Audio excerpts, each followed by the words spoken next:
Wow, it all of a sudden got really silent in here. But it's great to see such a full room of people. It's hard to imagine that we're actually reconvening in person. Good morning and welcome. My name is Jason Castor, and I'm the Chief Business Development Officer for the law firm of Parsons, Bailey, and Latimer, and the president of ACG Utah. Derek, welcome. I haven't had a chance to say hello. Thanks again to all of you for joining us bright and early for today's speaker series breakfast. You know, it's really hard to imagine. The last time we did an in-person breakfast was February 2020, and we've done a lot of great stuff since that time, albeit virtually. But I want to thank all of you for your continued support and for coming out in person and joining us. You know, as we move forward with our speaker series, we intend to hold in-person events for May, June, and July. We end of the program today.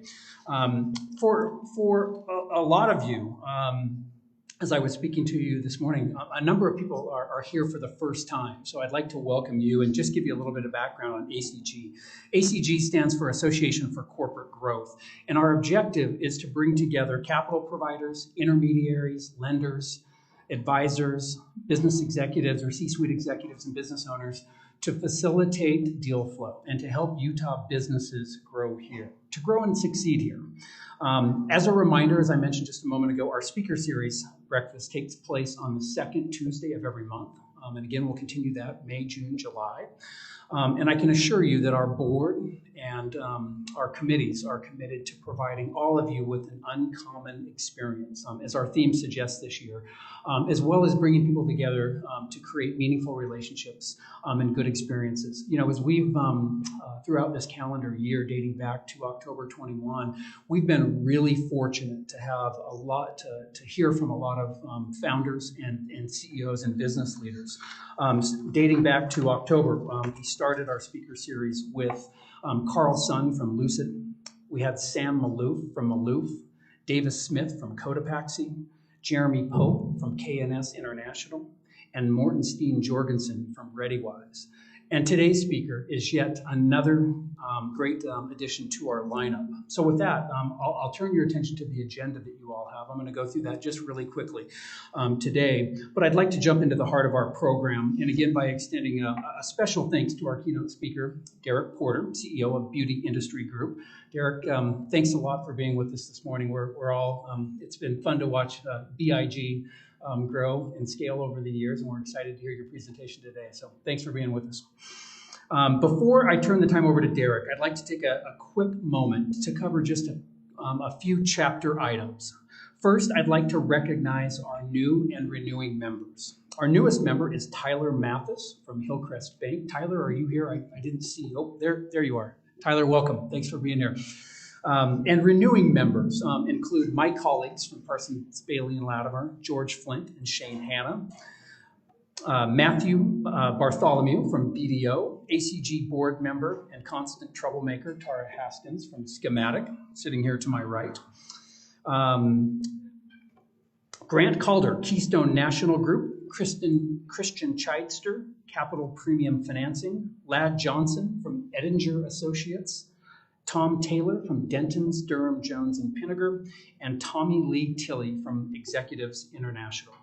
A big thanks to all of our new and renewing members. We greatly appreciate your support, and we appreciate you being involved with ACG Utah. For those of you that aren't members, please feel free to talk to Linda Blake, our Executive Director at the registration desk. I would encourage you to consider joining, or you can talk to any of our board members with a green ribbon on his or her name badge. As we, you know, the other item that I want to touch base that I think is incredibly important is to know that ACG Utah is a volunteer-led and sponsor-driven organization. And without the incredible support from ACG's board, from our committee members, and our generous sponsors, events like today's breakfast would not be possible. So I want to take just a second to recognize our sponsors. Our platinum sponsors include Diversified Insurance, today's focus sponsor, which you'll hear from in just a moment, Grant Thornton, Parsons, Bailey, and Latimer, and Zions Bank. Our gold sponsors include Bank of America, BDO, Chase, KeyBank, and Wells Fargo. And last but certainly not least, our in-kind sponsors include iHeartMedia, KUER, Redirect, and Lone Peak Digital, who's doing our live streaming today, thanks to Lone Peak, and Yesco Outdoor Media. So please join me just quickly in thanking all of our generous sponsors.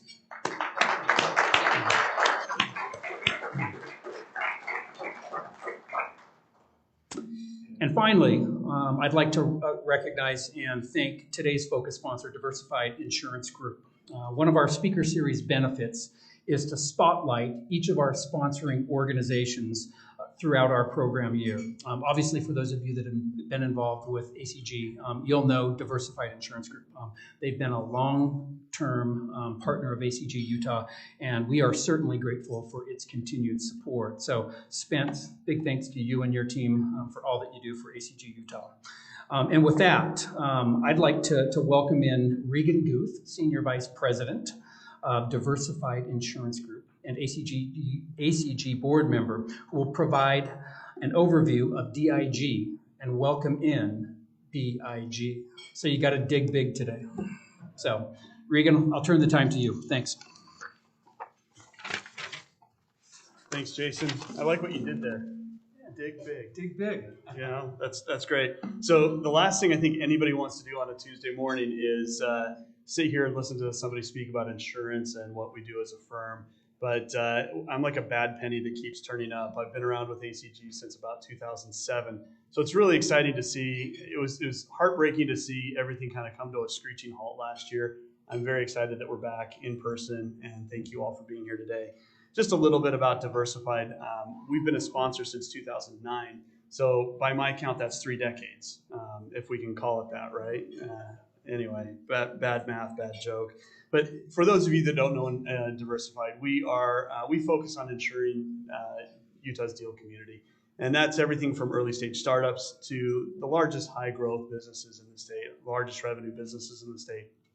We've been fortunate enough to provide the D&O insurance for 25 of the last 30 IPOs that have come out of the state of Utah, including Cricket, which just recently priced and working on a number of de-SPAC merger transactions, including Outlets, which has been announced but not completed yet. We're actively working on ensuring a number of SPAC formations, as well as additional de-SPAC mergers that are in the pipeline. So we've been really busy with this crazy new term, SPAC, that seems to be on every headline. We also have a transactional risk advisory team where we're providing reps and warranties insurance to M&A transactions, again, supporting Utah's deal community, and also working closely with the private equity and venture capital firms here in the state and their portfolio companies, not only providing risk management advice, but then also providing the insurance products that they need to ensure the investments that are being made in that space. The largest provider of D&O insurance and cyber. That's one of the other buzzwords that you see in the headlines these days of cyber insurance here in the region. So we'd love to chat with you more on anything that you might have risk related, but that's not why you're here today. We're here to hear from Derek Porter. So I'd like to welcome my colleague, Kevin Heyer, who is going to provide an introduction for Derek.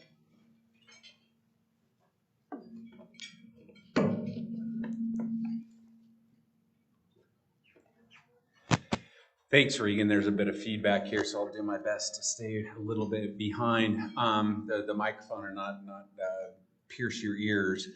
You've seen Derek's bio, so I'm not going to regurgitate much of that. But about 5 years ago, I had the great opportunity to meet Derek. He invited me into his office. We kind of sat in lounge chairs similar to what you see downstairs. And the thing that I came away with from that with Derek is that the one word I would use to describe him is he's authentic. And I think you will see that today. I've invited Derek multiple times to different ACG breakfasts, but this is the first time he's actually been able to make it because he's had all these other things that he's had to do to run a very successful business.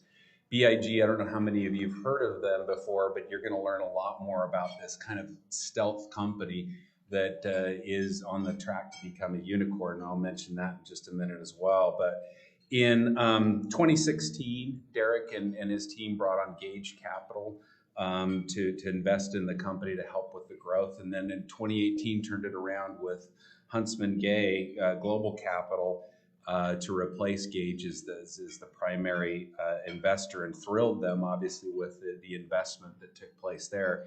Darren, his CFO, is here at the table as well, and you might pull both of them aside after here and ask them about the golf events that they got to participate in. Neither are avid golfers, but they got to golf on courses that Spence would be very envious of. I would have just been much worse than you guys.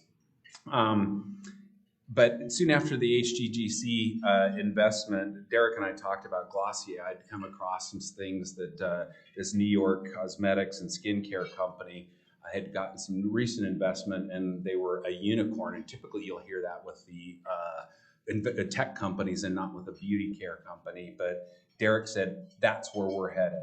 And I think you'll hear a little bit more about that journey as well. But Derek, in 2020 was a Entrepreneur of the Year winner for the Utah region and a national finalist. We haven't had a lot of those from the Utah region, so he is represented very well. But despite all of these accomplishments, I think he would tell you his greatest accomplishment is his wife, Rebecca, and his 6 children. The 6th was added in November, was it, or December? Halloween. Okay.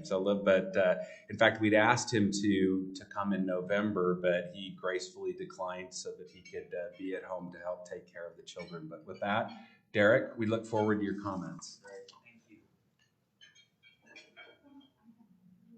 Oh, sure.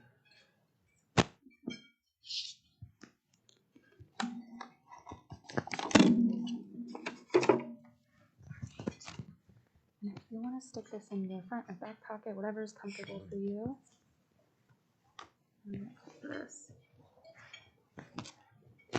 All right, thank you. Well, good morning, everyone. Glad to be here with you today. I noticed a few hecklers in the audience, so I'm a little bit nervous. My wife's cousin is here, right at this front table, which is usually spells big trouble. And then Carl Sokia is directly behind him, who's a guy I've known for almost 30 years now, and his double the trouble of Tommy. So I'm really hoping that those two tables can keep your table mates at bay there. And then Kevin, yes, Pebble Beach will no longer allow Darren and I to come back on the course after some majorly big divots that were found on hole 16. And we're not sure who they came from, but it may have been both. But I'm really, again, grateful for the opportunity to be here, tell a little bit about Big's story and who we are, what we do, where we're going, but particularly to talk a little bit about the COVID crisis, what it's done to companies like all of ours, and maybe a few learnings and takeaways that me and my team have put together and come up with over these past many months. And so if there's any questions or comments that any of you have in the middle of while I'm talking, shoot your hand up or yell it out. Because my purpose, my hope really in being here today is, again, just to share key takeaways and learnings that we have gone through that could hopefully be applied across a wide array of different industries and businesses. And, as I was thinking about your theme here of Be Uncommon for this year's theme, I thought to myself, who are the most uncommon people that I've met? What are the characteristics and what is it that sets them apart? And what I boiled it down to is that being uncommon for me is less about what I do or what someone does and more about how they do that thing. And I thought back, I've had the unique opportunity of meeting both Muhammad Ali and Floyd Mayweather. 2 different occasions, some of the greatest boxing champions of the world, obviously. And I had no business, 5'9", nothing, 150 pounds at best, here with these 2 guys. And but as I thought back about meeting them, both through really unique ways of getting there, I thought to myself, these are both boxers. That's what they do. And everybody knows that that's what they do. But how they do it, how they go about it, is a very different set of activities that allow for them to get there. And how does that translate to business? And if I was someone who said, hey, I've never heard this word business before, like, what does it mean? How do you describe it to me? I've never heard of it. I would say that business is a set of activities repeated over and over and over again. And he or she or they that become the best at executing on those activities are going to win. And that ties into this. It's less about what we do. That's important. But how we do it, how we go about our craft, how we go about becoming the very best in our sectors and in our industries, and then therefore delivering an experience to our customer really allows for us to be uncommon and to set ourselves apart. So a little bit about Beauty Industry Group. I thought, at the invitation of Kevin, I'd just share a little bit about our experience and who we are and what we do. I did not grow up dreaming of being a hair salesman, which is what I am today.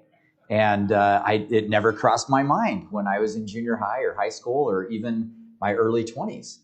And but today, that's who and what Beauty Industry Group is and does. We are buying nearly 7,500 pounds of raw human hair every single month. And that comes in through a myriad of channels and a number of countries. And it's really a fascinating and unique supply chain made up of more than 12 million women throughout the world, many of which donate hair to their God, giving thanks for an event in their life, to temples. These temples then take and auction off hair to companies like ours, maybe every other month in a live auction. And we then purchase that hair by the ton and then send it to one of our facilities in Asia, where we manufacture the hair. And all of the hair, which is eventually turned into hair extensions, is handcrafted, made by hand, a process that takes many months to be able to take hair that is mostly black, turn it into a myriad of colors and different textures and lengths and what have you, packaging that up and then sending that over to one of our distribution centers. So 2006, maybe, I had started, along with my dad, a public warehousing business. And we started a third-party logistics company. This was in the early days of trying to pick, pack, and ship for other companies, a lot of which were still doing it themselves back then. And we had some limited success, but my marketing efforts were the sum total of saving as much money as I could to take out the biggest ad in the yellow pages that I could. And my strategy was, if I can have the biggest ad, everyone will think I'm the biggest 3PL in Utah, and they will call me. And it worked for one guy, hopefully a few more, but it worked for one guy, and it's who my business partner and very close friend has been all the way through today. His name is Logan Woolley. Logan, in the early 2000s, found himself living in Hong Kong, and he was helping to really kind of open up mainland China to people in North America and allowing them and enabling them to source products. Alibaba wasn't around back then. None of these other companies that were doing that today in more of a digital, virtual way, they just didn't exist.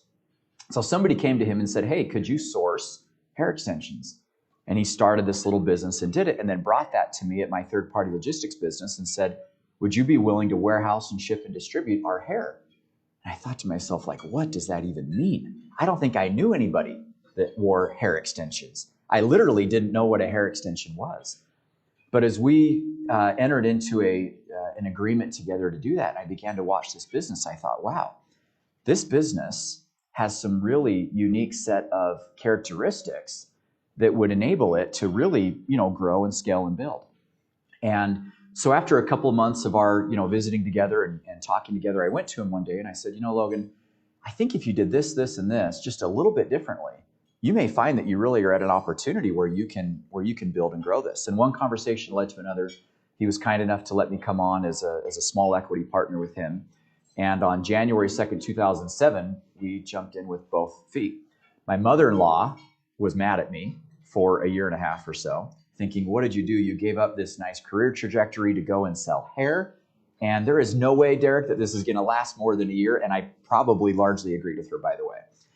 And so we started selling cars on the nights and weekends. And I would fly down to Las Vegas about once every 2 or 3 weeks, go to the Manheim Auto Auction, buy cars, ship them back up here to Salt Lake and put them on KSL. And that's what I did for about the first 2.5 years to make ends meet. Because let me tell you, trying to sell hair extensions in 2007 was not was more like a meager living at best. But thankfully, over time, the business began to grow and to flourish. And one of the first things we did was we took our brand, Donna Bella. Back then, in 2006 and 7, the only way that you could buy a hair extension was to either, 1, go to a trade show, or 2, call a 1-800 number and place an order over the phone. And that was it. And so we took it and we put it online. And this was a big deal back then, selling hair extensions online. And all of our competitors were mad at us, and they said, oh, you're hurting the channel. And it was true. Back then, there was very, very high and large AOVs, average order values. It was an expensive product, but it was completely gated. And so while you were selling it for a lot of money, the total addressable population was quite small. And so Logan and I thought, if we just take this and put this online, we'll have an opportunity to really build that and grow that. And we did it, and it started to work, and we were really pleased. And then we found ourselves saying, well, I think there's opportunity here for hair to be sold through distribution. It was something that wasn't done at the time. And we went out and began to knock doors and to try to open up distribution.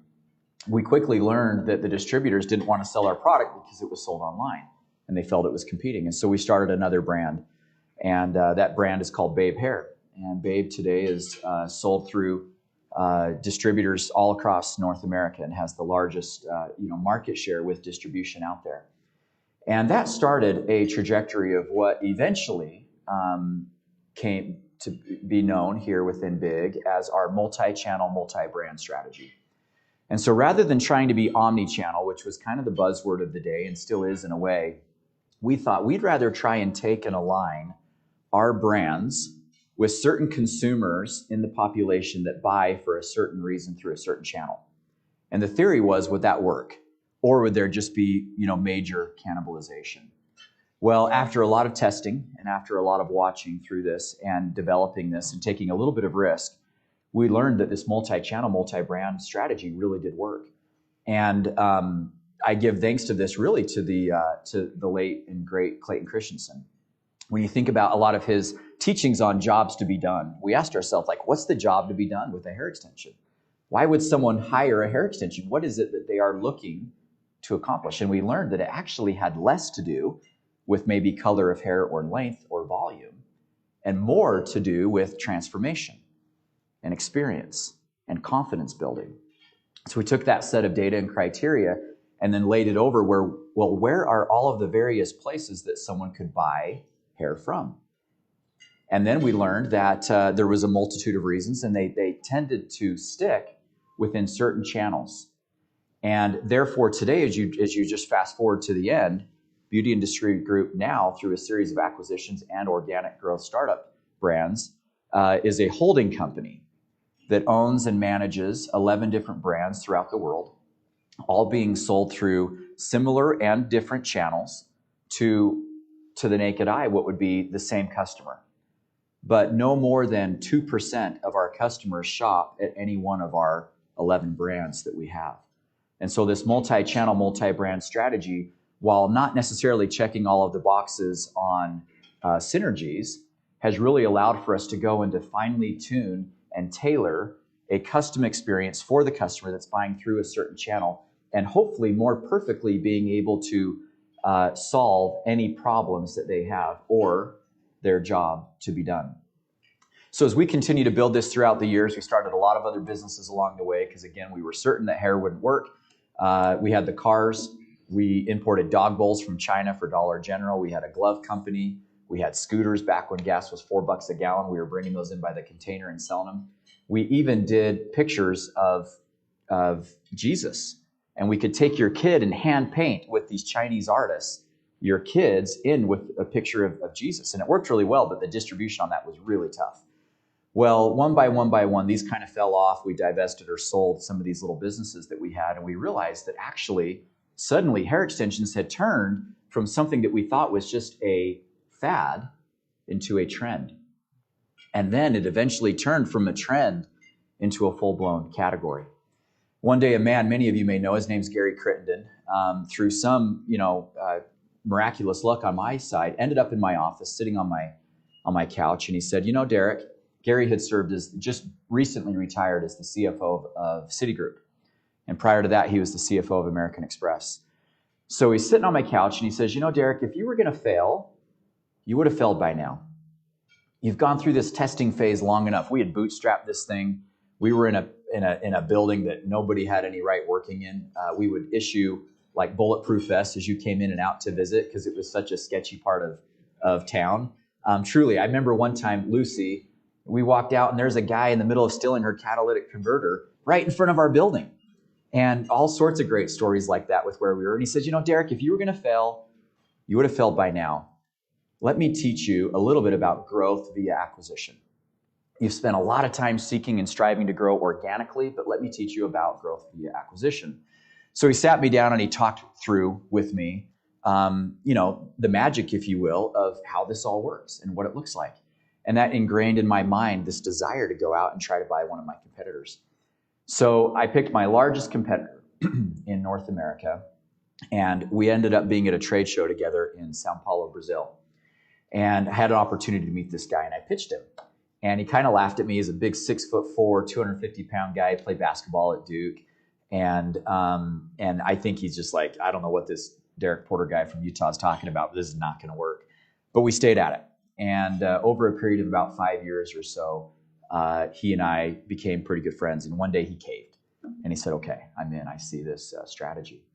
And we went out and we decided that rather than try to run a process on our business, I wanted to handpick our partners. That's been very, very important to me. Who we're doing business with, to me, on the partner level matters far more than what umbrella they sit underneath. And so much of private equity, respectfully, has in a way become commoditized. And while you have really great brands and umbrellas, you're only as good as the deal team that's sitting underneath that umbrella. So I wanted to make sure that I could handpick my deal team. I found a great firm. They were in their first fund. They've had 2 others since then.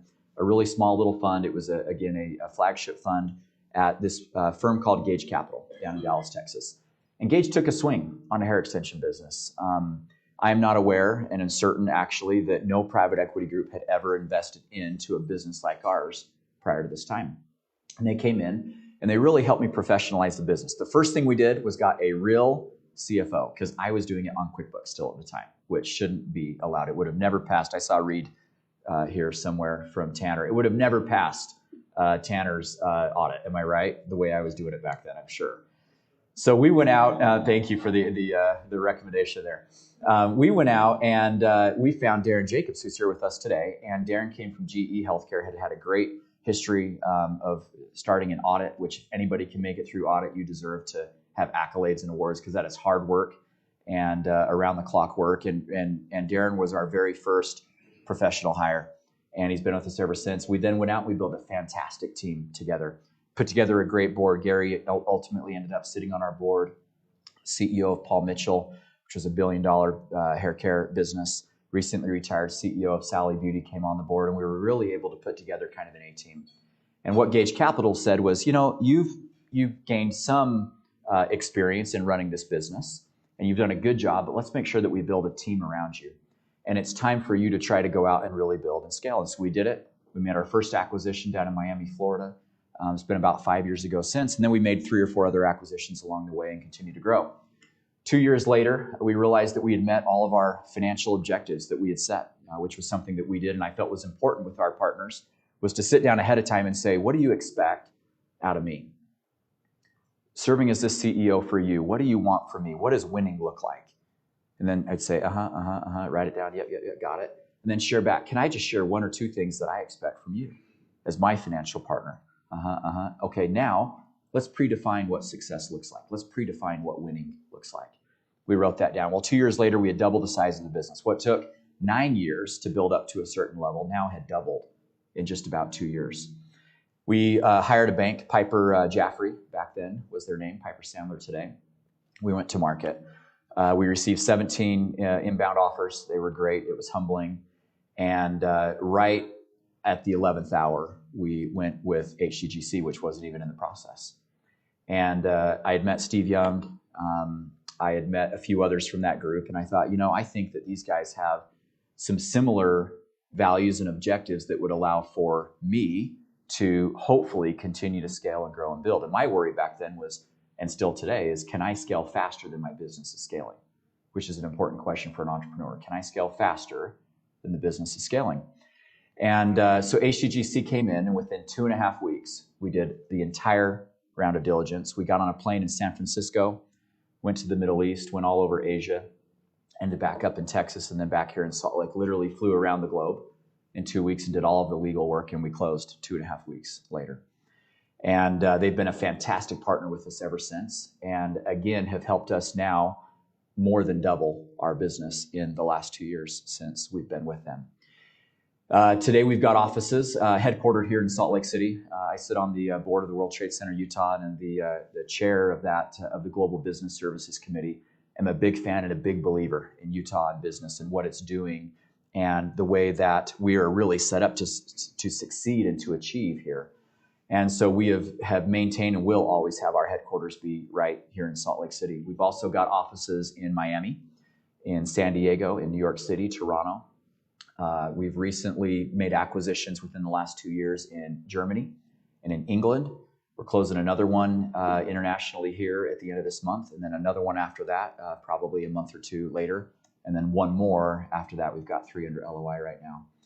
And today we find ourselves being very humbled by the opportunity to be the largest in the world at what we do in terms of scale and revenue, and are really thrilled with the success and the growth of BIG from tens of thousands of dollars and selling cars on the side to hundreds of millions of dollars now in revenue per year with a very great group of customers, and have been thrilled for that opportunity. Now, last year, early March, I'm on spring break down in St. George with my family.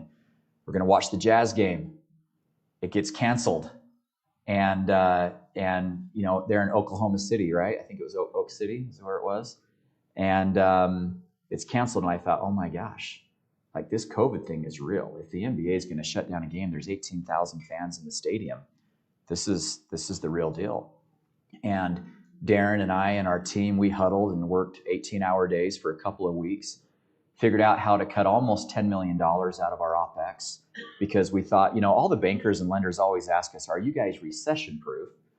And we thought we had a pretty good story on that. We'd go back to Avon and the Great Depression and how lipstick sales continue to do just fine because, again, the job to be done, a transformation, confidence building, something it does for me, more so than a color or shade of lipstick.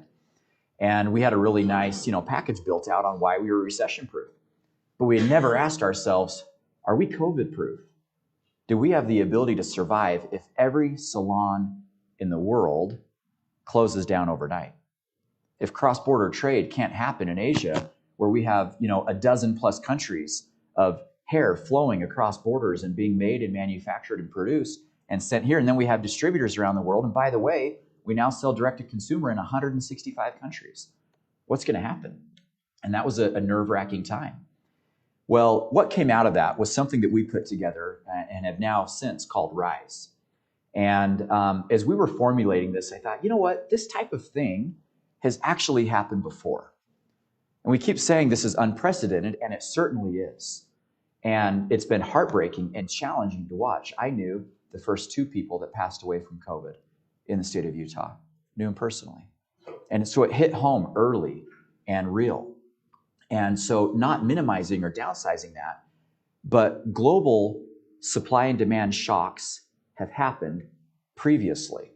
And as I thought back about Andy Grove, who I've been a big fan of, even though he's been passed now for probably 4 or 5 years now, remembering something that he had said a long time ago, and that is, bad companies are destroyed by crisis. Good companies survive them. Great companies are improved by them. So I thought to myself, pairing back with this thought of, remember, business is a set of activities repeated over and over and over again. Bad companies become destroyed by crisis. Good ones survive, great, thrive, and become better. Well, the only way that we were going to be able to become great and become better by this challenge was to make sure that we were focused on our activities. And so we put together, again, what is known as RISE. This is the top of the Pfeiffer horn. Has anyone in this room ever climbed to the top of the Pfeiffer horn here in Utah? Got one in the back, way to be. That's a tough climb, right? At least for me. And it's I think it's the 3rd or 4th highest mountain in Utah. And it's a hike. This is a little knife ridge over there on the right that's pretty skinny. You got to scramble on all these boulders. It's a sheer drop down a long, long ways, and then you get up there to the summit. And I hiked up there to the summit, and I thought to myself, I'm above all the problems of the world. Not, of course, better than or elitist, but no, but I was able to climb above them And when I'm looking down, I can more clearly see what needs to be done. I could see everything from Provo to Ogden. I could see where, the airport is. I could see out to Tooele. And when I was able to be above them, I thought, okay, now I can, I have my bearings about me. And as I thought about that, rising above, what came out of that was this acronym, the R, rethinking our organization. BIG has to be rethinking our organization every day during COVID and still continuing today. I, interconnectivity. We've got to make sure that we are tight, that we are listening to our customers, that we are focused on learning and excelling and listening to whispers that are out there in the marketplace.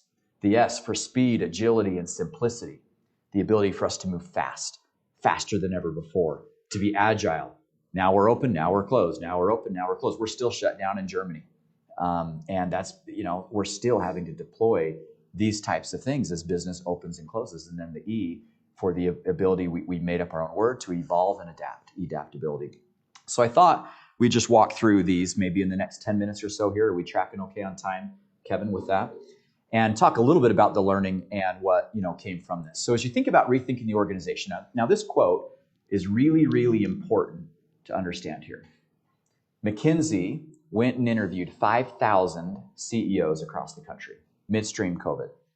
And when they tried to go summarize everything that these 5,000 CEOs had said, this is what they boiled it down to. COVID-19 is a dress rehearsal for more turbulent times to come. That's from 5,000 CEOs across industries, big to small businesses, New York to LA. COVID-19 is a dress rehearsal for a more turbulent world to come. So as you think about this and going back to saying, when I'm up there on that mountain thinking, this has happened before, actually. These were some of the things that went through my mind. Think about the Industrial Revolution, all right? Ushered in with, obviously, these world wars that were happening. A new set of technology, we'll call it. We wouldn't view it, technologically advanced today, but back then it certainly was. Suddenly there was mass production that was happening in a whole new way to make a widget. It required a lot of people, but your output could be so much greater. And it allowed for new things to be made than ever before. That was a major supply and demand shock to the world. The companies that tried to continue to do business the old way ultimately failed. The businesses that evolved and adapted and sought to bring on this new type of technology ultimately succeeded, ultimately thrived. In addition to that, the next one, the advent of the computer. That's one of the world's first computers there. Massive, huge, right? And that was something as well that really allowed for businesses to change the way that they interacted with their customers. There's an adoption period. There was early, middle, and late adopters.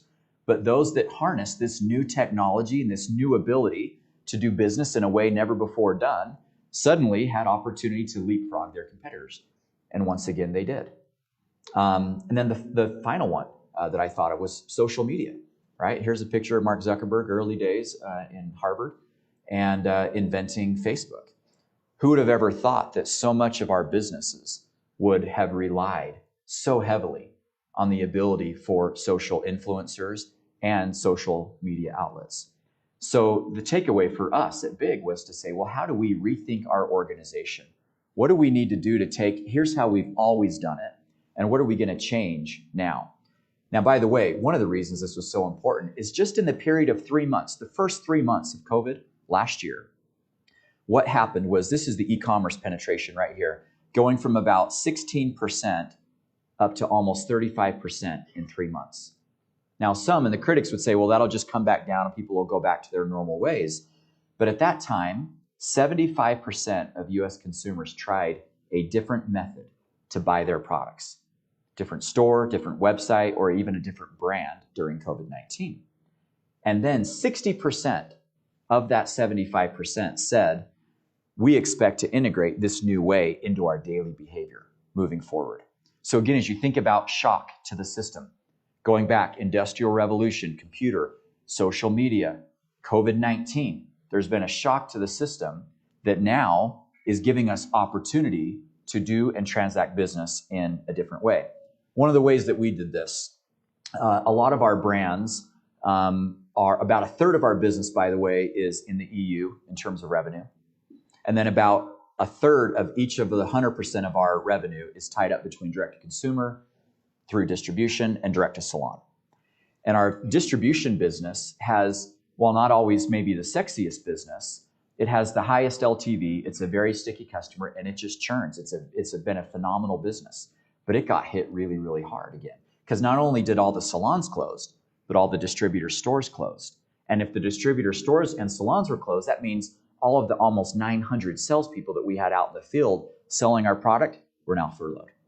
It all came to a screeching halt. And we thought, well, how are we going to transact if all of that is closed? And Brandon Hutchins, who's our group vice president of professional brands, had a brilliant idea. And that was, we're going to take our distribution businesses, we're going to get a store built, we're going to get it online, we're going to get it done in less than 1 month. We're going to give a 22% commission. Thank you, Darren. This is why we keep him here right on my right-hand side. 22% commission to all these distributors. And you know what? By the end of the year, 20% of our distribution revenue now is found through e-commerce in a non-threatening way that the distributor upholds and says, I sign off on that. And not only did it save Babe's business, but it also really helped these distributors who were now getting commission checks in the mail, even when their business was 100% closed. The I for interconnectivity. Partnerships have never been more important than they are today. Whether that is you and the employees and the team members that you're having. I mean, by the way, at the same time, we're shifting not only from millennials now, but down to Gen Z as well. And you think about what makes a Gen Zer tick versus a millennial versus anyone older than that.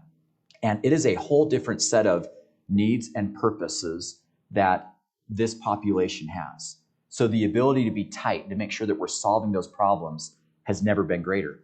The same thing, though, with our vendors and our partners. We have to make sure that we have relationships that are built on deep layers of trust by being authentic and real and good value-add partners at all times so that we can move with the speed and the agility that we need to be able to move. One of the things that we did to do this was we went out and did a ton of survey work. During 2007 and 8, our strategy was we doubled our advertising. All of our competitors were pulling back because of the recession. We doubled it, and it really rewarded us. During COVID in 2020, we went out and did a lot of consumer survey work. And we did a lot of that through directly to our tens and hundreds of thousands of customers and emails, but also through hired resources to go out and say, tell us what's going on. And we would then take that information either back to the salons or distributors or utilize it for our own good to make sure that we were tight and that we had our ear to the ground, listening again for the rumbles, listening for the whispers, being able to look and see around corners before they come. The only way that occurs is listening and being with your very most important customers. If you can be tight with your most important customers and be treating your people right, this creates an ecosystem of interconnectivity that really allows for success to come. All right, speed, agility, simplicity. I couldn't think of a better picture than speed, agility, and simplicity. So I just put, I forgot what it's even called now, the movie. What is this? Yell it out. Ford v Ferrari. Yeah, it was a great show. And I just thought that was a good example of this. But as you think about this, and this slide right here, with the exception of Matt Damon, is borrowed from McKinsey. Okay, this is not anything that we put together, although we did make up the acronym. As you think about the need for speed, maybe another good movie as well, it becomes critically important. I'm bothered as a consumer when I go to a place of business today and there's a sign on the window that says, due to COVID-19, we are still slow on this, or excuse our wait times or whatever. It's like, what are you talking about? You have had 12 plus months now to get this fixed and to do it better. And I'm going to wait on, like, CenturyLink. I don't know if any of you are from CenturyLink. I am so sorry. That is a hard company for me to do business with. And I have to, because you have a daggone monopoly in Bountiful, Utah. I can't get anybody besides CenturyLink. But I went to call them the other day and there was a recording saying, due to COVID, it's a long wait time. And I just thought, what are you talking about? I think that's you taking advantage of the customer and reducing your costs and not delivering as good of experience. So I went out and bought the Starlink thing from Elon Musk, and I'm going to do that instead because now I can finally, get some internet through a different source. But you think about the need for speed. Think about Chick-fil-A. How amazing was Chick-fil-A's response to COVID? I didn't eat there a lot. My kids loved it, but now I am sold because not only is it better, I don't want to really go back. But think about their parking lot. It's like a lagoon amusement ride, driving through that thing with all the cones and like, where am I going to go? Park here where I did the app, park here where I want to go inside, or order my food ahead of time and do the drive-through. They have got an amazing system. Business is a set of activities repeated over and over. And by the way, Chick-fil-A's output at their store level is 4x greater than the next 3 combined with what they're doing in their stores. Why? Because they have a set of activities. They were quick. They've been agile. And it's so simple, Derek can drive through the drive-thru. One of the examples that Big did, California shut us down. We have a warehouse in Wildomar, just north of San Diego. And we thought, gosh, what are we going to do? We've got other parts of the country and world that are open. Southern California is shut down. We can't ship.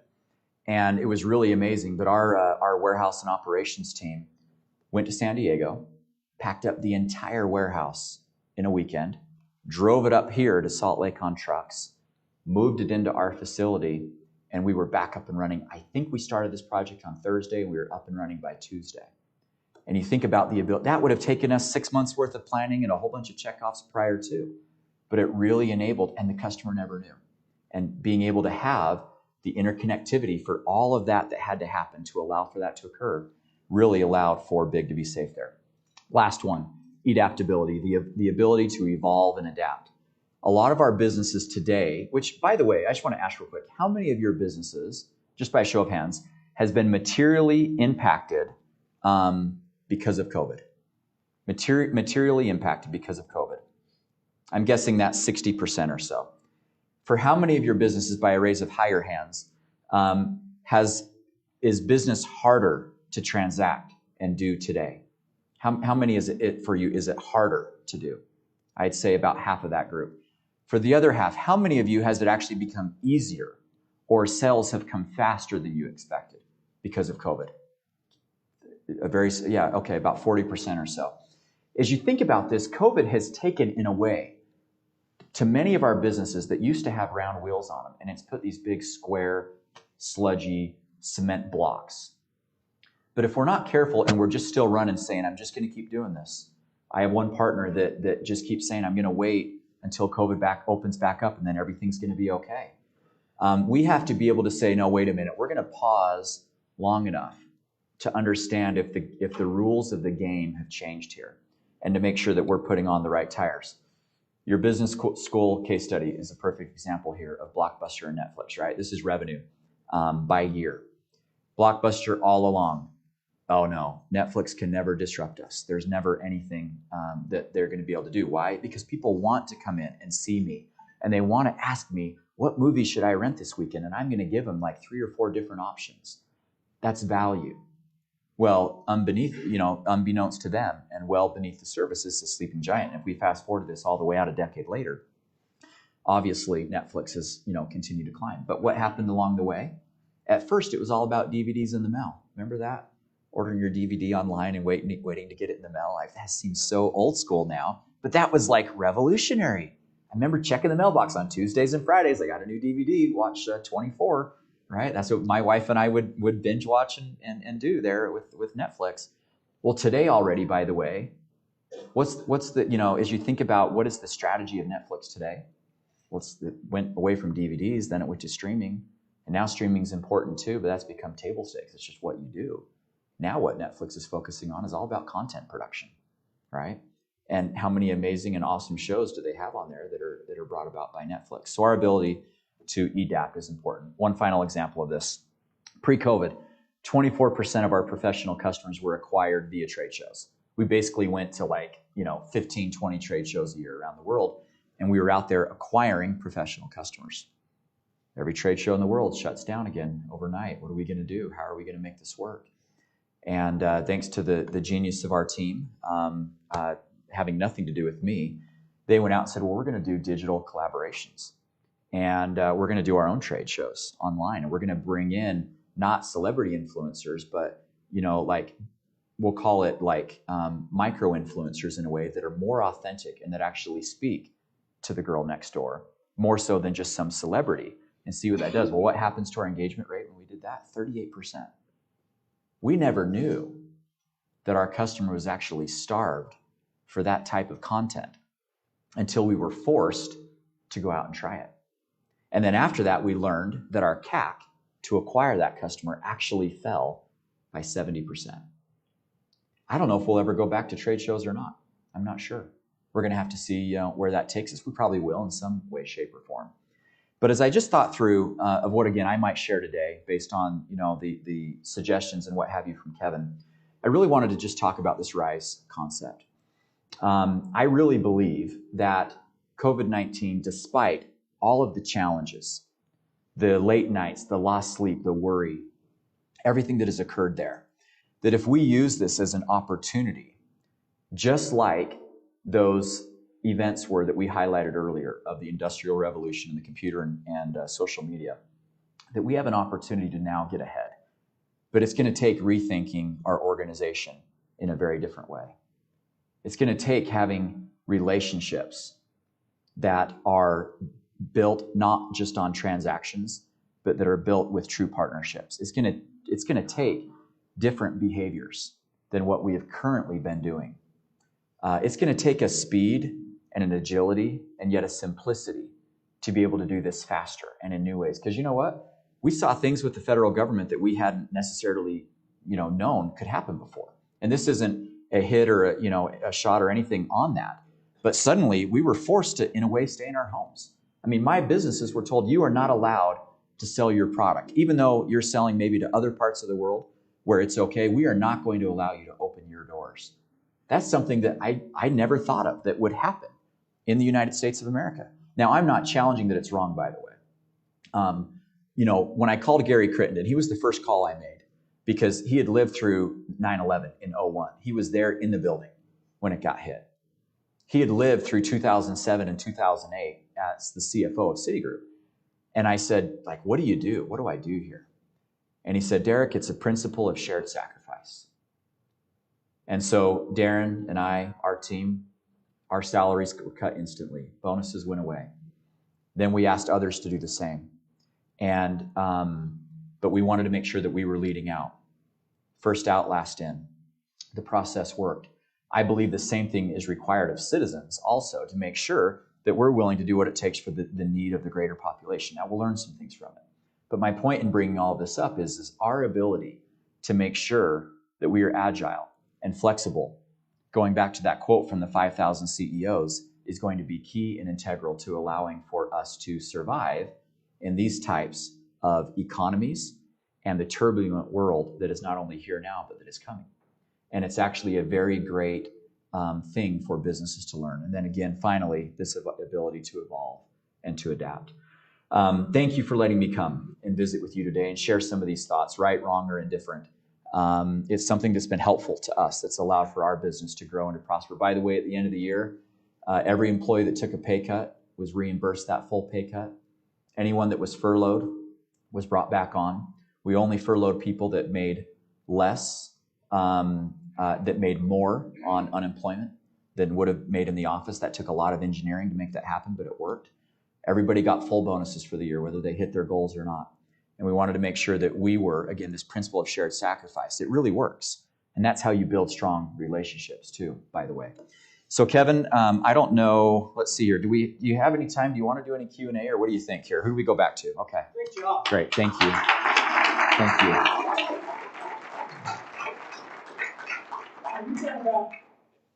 You good for 5 minutes? Yeah, absolutely, for sure. I know Yeah. This is not a quiet group, and I know you've piqued a lot of interest, and I'm sure there's a lot of great questions. So let's spend the next 5 minutes. And Derek's generous enough to Thank you. questions. Yeah, I'd love to. Don't be shy, please. Yes. How critical was it to get the employees' ideas, feedback into your thinking as you made decisions? And how easy or hard was that to accomplish? Thank you. Great question. The question for those on the live stream, in case you can't hear, was how difficult was it to, one, I'm going to reword this a little bit, get the employees on board with what we were doing, but two, make sure that we had the communication flowing so everybody was aware. It took a lot of forethought. And what we did is we began to have meetings. The new annual became the new quarterly, by the way. So what we used to be doing on an annual basis began to happen quarterly. What we did quarterly began to happen monthly. What we did monthly began to happen weekly. And it took a lot of time from our executive team. to go out there and be talking about this. People can deal with pretty much anything that comes at them in life, but what is the hardest for human beings to deal with is uncertainty. It's the uncertainty that we just can't grapple with when we're there waiting and wondering that we're in limbo. So we just said, we're going to remove as much uncertainty as we can possibly remove. Here's our financials. Here's how we're doing. Here's what we're seeing. Here's what our plan is. Derek took a 50% pay cut. Derek's bonus is gone. Darren took this pay cut. His bonus is gone. Talking about that, trying to remove as much uncertainty. What we found as we did that, I would say, Darren, I don't know if you agree, but I would say that the morale at BIG had never been higher than it was during COVID. Do you think that that's a fair statement? I do, because expectations had dropped, and yet we were able to allow those expectations to be met with more certainty, and that allowed greater appreciation for those efforts. Right. So it was really this miraculous thing where, in the end, because of over-communicating on a timely basis and not trying to hold those cards in and just talking about here's the good, the bad, and the ugly, it really allowed for our team members to feel comfortable with what we were doing. Great question. Thank you. Please, in the back. Hi, Derek. I wasn't sure. I know you're on the World Trade Center board. If you heard the session we did with Jamie Dimon and John Huntsman Yes. this week, so I'm going to ask you the same question I asked Jamie and John. We talked a lot about social equity, and the pandemic exacerbated issues of social equity, and really want to understand how you see corporate responsibility to social equity as you're talking about lifting people up in the community. What is BIG doing? Yeah, great question. This is something that took some time for me to learn and to understand, because growing up, especially with corporate business, in 70s, 80s, 90s even, it was all about, the finances. It was all about profit maximization. And we have great leaders here locally, like Davis Smith, who all of you know at Cotopaxi, who is really leading out and saying, hey, forget about even, A Corps and LLCs and stuff. I'm going to be a B Corp, where I go through and I'm going to start giving back, part of what I do to my stakeholders. And at BIG, it's actually very similar. Now, we, for the first time ever, here in about 2 or 3 weeks, we'll be releasing our impact report. We are the first company in the world in our industry to do this. And we're talking about here's where we're sourcing our hair from. Here's the relationships that we have with suppliers. Here are the standards that we have set. Here's the impact we're making. We've just pledged this last year 1% of all profits to certain charities that that impact people that we do business with. Doing this and giving this in markets where we are doing business. Empowering women, helping factory workers' conditions continue to grow and improve and what have you. We've also donated 1% of all product to places like the Women's Shelter and other things like that. And then we've also donated 1% of our people's time, where they go out for a couple days a year and they're picking the charities of their choice to be going through and to be working. ESG is, a relatively new buzzword. It's sad that it is, because it's been around for a long time. But if any of you are desiring to go public or bring on new private equity partners, or even with certain lenders now, these are questions that are going to be asked. And I believe, personally, as Derek and representing BIG, that we have a corporate responsibility. Stakeholders are more than just shareholders. It's citizens of the communities where we do business. And if we're closing our eyes to impacts that we may or may not have there, I think it's going to be short-lived. And by the way, good luck getting Gen Z people to come work with you if you're not taking care of those that you do business with. You might be able to get an older generation to come do it because it's not as important. The purpose isn't there. It wasn't built and ingrained. But one of the biggest questions we're asked through new hires today is a very similar question to what you just asked, because they want to be aligned with a purpose-driven organization. And ours, by the way, is to deliver true beauty to the world.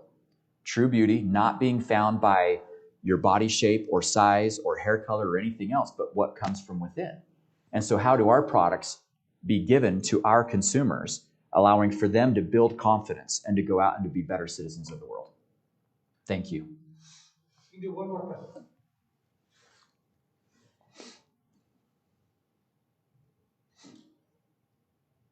Okay, well, hearing none. Derek, thank you very much. Thank you. Thank you.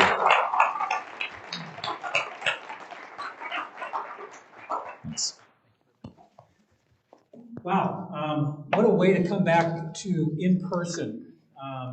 ACG Speaker Series breakfast. Derek, thank you so much for your time, your insights, your perspective today. We all look forward to watching BIG continued success and continued growth. So thanks for all that you do. A couple other quick items before we close today. Big thanks to Diversified Insurance as one of our long-term sponsors. We appreciate all of your support and your leadership, so thank you very much. Thanks to all of you for taking the time out of your busy schedules to be with us again this morning. As I mentioned from the outset, our speaker series will continue in person, and we intend to do it live streaming in May, June, and July. Our speaker for May is Ryan Porter, CEO of LiveView Technologies. Ryan's with us today. Thanks for being here. In June, on June 8th, we've got Jeremiah Bradley, chairman and co-founder of Zaya Active. And for July, our last speaker series breakfast for our program year is Weston Lunsford. This will be on July 13. Weston Lunsford, CEO of Dental Intelligence. And then lastly, our golf tournament is scheduled for Thursday, September 16th.